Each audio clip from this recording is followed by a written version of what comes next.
What will I be talking about in this video today? So first of all, I'm going to let you all know why I'm here, a little bit about my story and what brought me to YouTube. Secondly, we're going to go into my 50-day deep dive on the carnivore diet. We'll go into what are the exact foods that I'm eating, as well as how are they affecting the Parkinson's disease symptoms. So what do you say? Let's get to it. About 2 years ago, I started showing signs of Parkinson's disease. I started developing severe aches and pains, a body tremor. My right hand's motor functions were starting to act funny. I stumbled on having extreme insomnia for about 7 months, got suicidally depressed, had to shut down my business, ended up in the hospital, and I wasn't sure what the heck was going on with me. Eventually, after months and months of trying sleep aids, herbal formulas, prescription drugs, I finally got seen by a neurologist, and she suspected I had Parkinson's. So she sent me down to Cedars-Sinai in Los Angeles, and they put me into some of their fancy equipment, did a bunch of tests, and found out, yes, indeed, I have Parkinson's. I'm a natural motivator by just my spirit, who I am. Anyone that's in my vicinity and in my circle, I want them to be feeling good. I lost my mom to suicide in 2020, and I was trying to motivate her and love up on her the whole time of her struggles, and it was a long struggle she had. Watching my mom and her struggles and the way that conventional medicine just piled medication upon medication upon medication on her, and she progressively got worse. Watching her situation really put me on guard, and that's one of the main reasons why I decided to go natural with this approach to healing Parkinson's disease. In conventional medicine, they say that it progressively just gets worse, that they don't have a cure for it. But I believe that anything's possible to those who believe, although during the course of my insomnia and deep depression, I was begging God for death. I was asking, please either make me better or take my life. The thoughts that just kept circling on in my mind, and the potency of the energy that came along with them of just depression. I'm like this, and it didn't ever lift. It was just a continuous storm above my head and in my body. Yeah, I just thought it was important for me to share some feeling, you know. Sometimes this journey gets real. And for those of you out there that are in the shoes that I was in, I want to be of service to you and be an asset to keep encouraging you guys to keep moving forward. I feel like this has happened to me for a reason. I believe that everything that we come into contact with is to better us somehow, some way. But in the thick of it, in the thick, vast darkness of it, it doesn't feel like that at all. And we can get twisted up and confused. And I want to let you know that I've been to hell on earth. And I'm crawling my way out of it.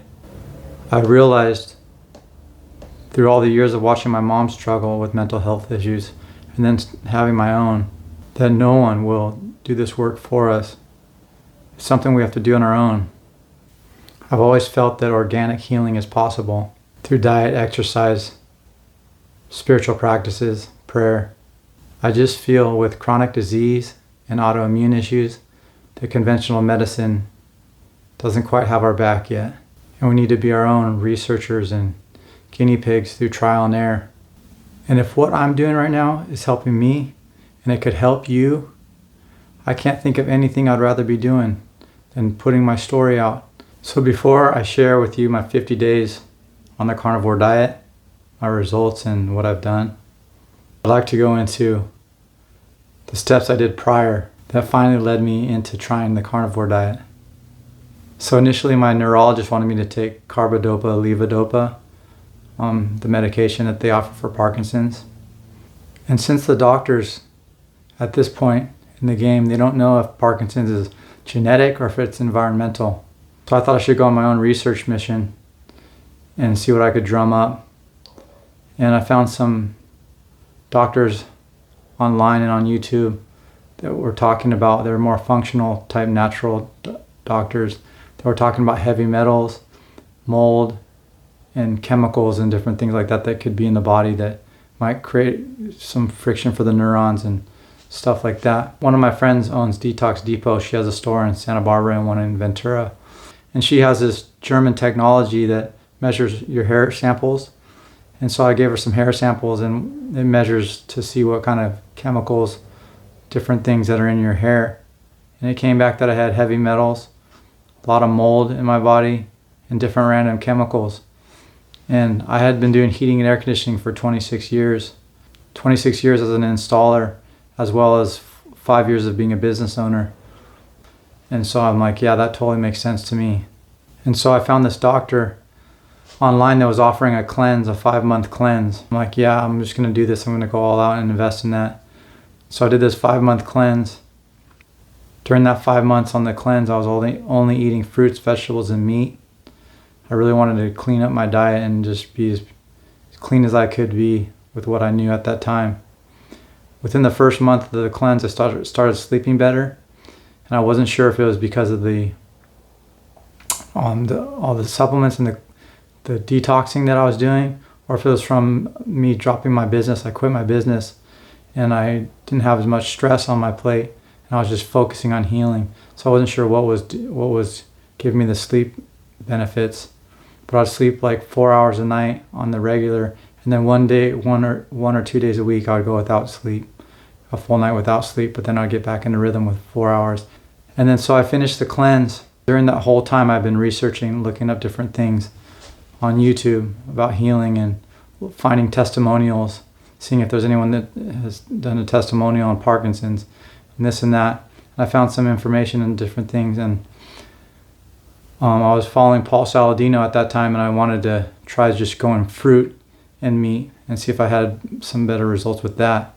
And so I just did that for 14 days, and I was noticing some results. I kept doing more research and got led to Anthony Chafee and different carnivore doctors. Then I found Michaela Peterson and her dad Jordan talking about the lion diet. And I'm all, this sounds interesting. So what does the lion diet consist of? Well, you basically only eat ruminant animals, sea salt, and water. And I didn't know what ruminant animals were, so I looked it up. It's animals that have more than one stomach, like bison, deer, goat, sheep, cows. And their theory as to why they only eat ruminant animals is ruminant animals have 4 chambers to their stomach, and by the time it gets to the 4th chamber, it's already fermented. The food is fermented. If you know anything about fermentation, it produces a bunch of healthy bacteria, which fortifies the meat. And that's the theory. So Michaela found out that whenever she ventured away from ruminant animals, all of her symptoms would come back. Rheumatoid arthritis, depression, and similar things would happen to her father. I think her dad's been on it for 5 or 7 years, and Michaela's definitely been on it for 7 years. Just awesome stories by those two. I would definitely go watch their videos. So I became all jazzed on the elimination diet, giving my body a chance to focus in on one thing, eating meat, which we've been eating for thousands and thousands of years. This just made sense to me, and I'm like, I'm all in. 30-day trial, let's go. The lion diet. So the challenge and the focus was on. Now I just had to figure out what worked with my budget, and decided to go with mostly ground beef, like 97% grass-fed ground beef. So I went to Trader Joe's, Vons, Grocery Outlet, got a few grass-fed packages from each store because I wanted to see which one had the best flavor. In my research, I found that the higher the fat, the better for overall healing and sleep. And so I went for the 80-20 instead of the 15-20% fat. I also found out along the way that unrefined sea salt is the way to go because the mineral content is much stronger than just regular sea salt. And it's noted in the carnivore communities that you want these sea salts for electrolyte purposes.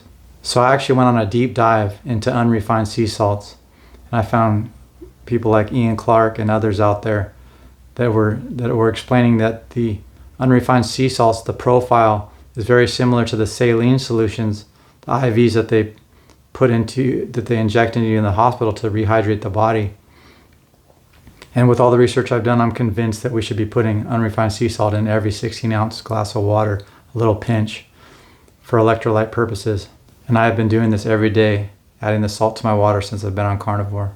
So basically the first 4 or 5 days on Carnivore, I noticed my body was trying to adapt and certain things were happening, but nothing big. And then on day like 6 and 7, I got so fatigued. I was just like, oh my gosh. And they say that that's natural because your body's trying to go into ketosis, burn fat instead of sugars. I think it was about day 15, 16, 17 when I really started noticing my mood was a lot better. My joints seemed to be a little less achy. And as you can imagine, I was getting excited because any results at this point were huge. The only negative thing that I wanted to address was that my stool was getting hard.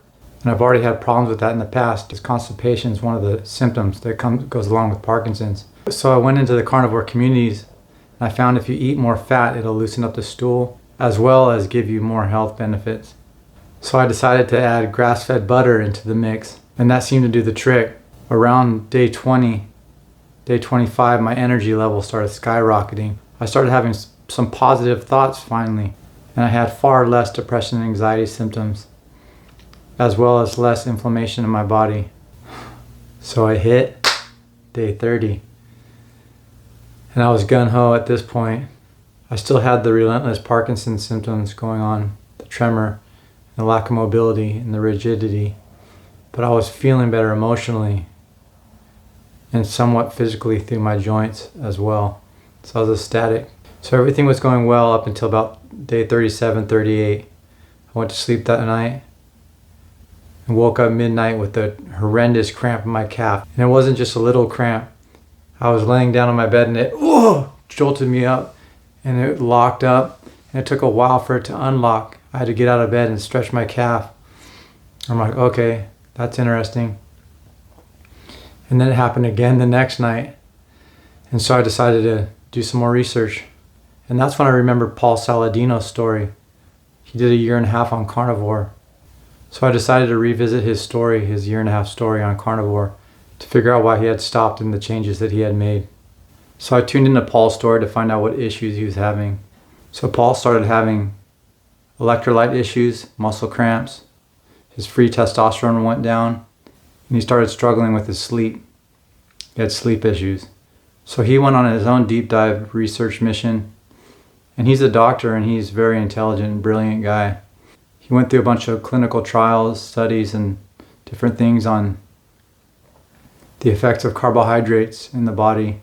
And he explains this way better than I'm going to explain it right now, but supposedly fructose, fruit sugar, or good carbohydrates signal the peptide insulin, which plays an important role in the signaling of the kidney. The signal helps the body to retain magnesium, chloride, potassium, as well as helps with the distribution of those electrolyte minerals.